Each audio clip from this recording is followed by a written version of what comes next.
Aha. Asante sana. Sisi kama TRA Tarakia tumeshiriki siku ya leo kwenye Robo Marathon kwa ajili ya kuweza kutoa awareness kwa walipa kodi, pia kuweza kuona namna gani walipa kodi wanaweza kufikiwa, na pia tumeweza kuwa na dawati letu hapa, dawati la kuhamasisha biashara ambalo tuko hapa kama wafanyakazi wa TRA, na tuna lengo ni kwamba ni kuweza kuwafikia walipa kodi na kuhamasisha pia watu waliokuja hapa waliojitokeza kwa wingi sana waweze kuwa na hari ya kulipa kodi na kwa ajili ya kuweza kuisaidia taasisi na taifa kwa ujumla.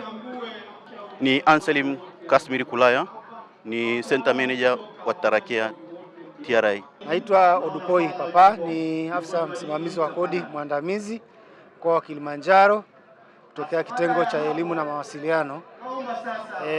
TRA mkoa wa Kilimanjaro tupo hapa katika viwanja hivi vya Rongai, ikiwa ni lengo kubwa la kuungana na wadau wetu. Sisi kama TRA tumekuwa karibu na wadau wetu, ikiwa na lengo la kuhakikisha basi kama wadau wetu nao wanapata elimu na wanajua zile huduma ambazo zinatolewa na TRA.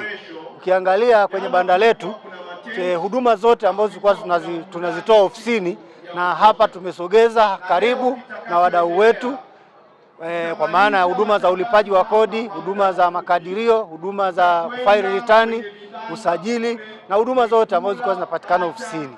Lakini vile vile, kwa nini tumeamua kuja karibu na hawa wadau?